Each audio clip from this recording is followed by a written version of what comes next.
Podcast. Journal Haïti Progrès. Haïti, cette carcasse qui attire tant de vautours. Loin de faire un étalage de la situation chaotique d'une nation en faillite sur le plan politique, économique et social, je préfère me pencher sur les innombrables privilèges d'un secteur de la vie nationale. Je ne veux pas parler de l'élite économique, traditionnellement identifiée comme les mulâtres bourgeois. Non, cette fois, parlons un peu des politiciens, des nouveaux riches. Contrairement aux bourgeois qui ont fait fortune à travers des générations, ces grands nègres et grands femmes s'enrichissent rapidement en quelques années. Parfois, quelques mois suffisent. Et leurs enrichissements illicites sont possibles grâce aux accès à la primature, au Parlement et au Palais national qui leur assurent une certaine immunité. En fait, si l'un d'entre eux commettait un délit quelconque, il serait classé de bandit légal, un laissez-passer qui permet d'opérer en toute impunité en Haïti. Privilège ou sacrilège?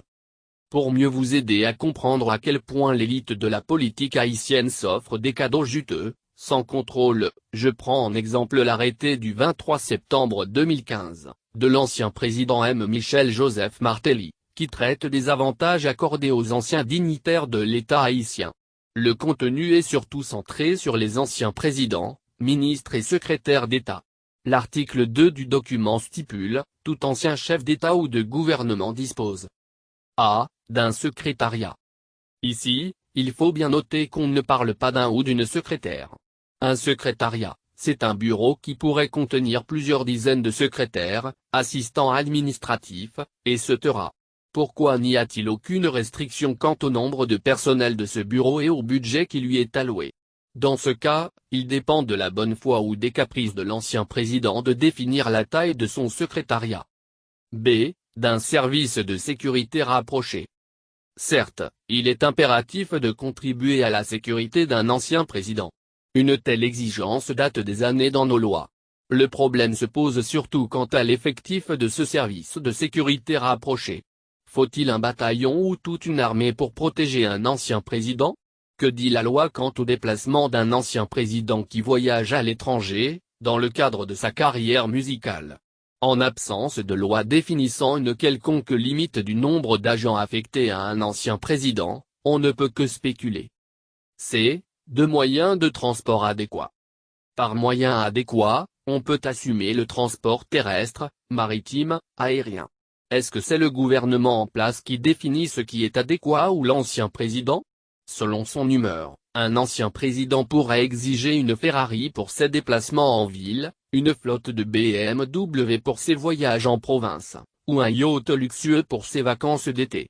Dans une pareille situation, l'État n'aurait qu'à se courber à ses demandes, selon cet article. Et pour matérialiser les points précédents, l'article 3 renforce les obligations de l'État envers cet ancien président, les frais de fonctionnement du secrétariat et du service de sécurité rapproché ainsi que les dépenses d'entretien des véhicules mis à la disposition de l'ancien chef d'État ou de gouvernement sont à la charge de l'État. Toutes les dépenses du secrétariat privé, de la sécurité rapprochée d'un ancien président qui voyage souvent, de la flotte de véhicules spécialisés proviennent des caisses de l'État. Et pire, aucun montant maximum n'est fixé. Pourquoi ne pas avoir un budget annuel pour ces services qui vont sur une période de 5 ans? Jugez-en vous-même. Ministre et secrétaire d'État. La générosité extraordinaire de M. Joseph Martelly aux frais du Trésor public favorise aussi ses collaborateurs. L'article 4 contient des provisions pour les anciens ministres et secrétaires d'État, avec une indemnité de 2,5 millions et 2 millions de gourdes respectivement. À la date de la publication de cet arrêté, l'État haïtien aurait à décaisser 50 000 et 40 000 dollars américains à chacun de ses anciens ministres et secrétaires d'État. Pour avoir une idée plus claire, sous la présidence de M.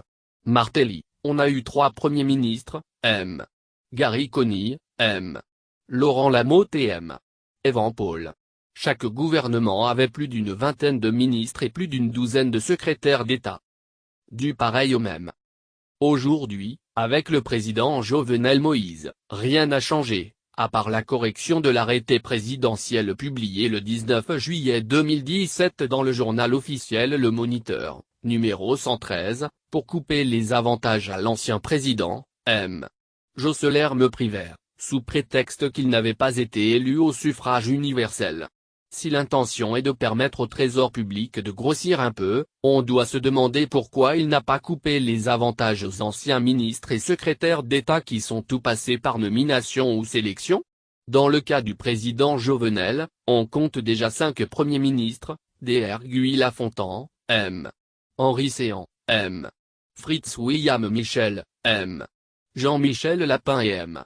Joute Joseph, plus d'une cinquantaine de ministres, sans oublier les douzaines de secrétaires d'État.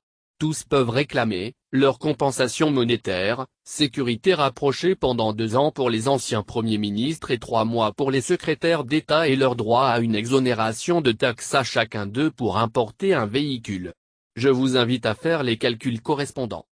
Les miettes au peuple. L'expression populaire « cela pour peuple » me semble bien tristement cynique et erronée. En effet, le pays s'est transformé en une vieille carcasse qui garantit la bonne vie des politiciens vautours. Ces grands nègres et grands femmes, ces machins pays, ces apatrides, font la vente aux enchères avec les maigres ressources du pays.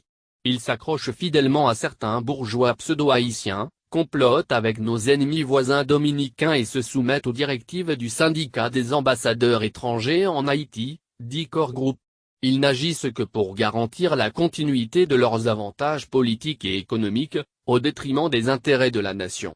En conséquence, le peuple haïtien, abandonné par ses propres dirigeants, plongé dans une misère nauséabonde, est livré aux bandits, aux kidnappeurs, aux assassins et aux anarchistes de toutes sortes. Alors, je vous pose cette question, qui protégera le trésor public de ces vautours charognards? Mars 2020. Rodelin Almazor. Journal Haïti Progrès. Rubrique Perspective. Podcast.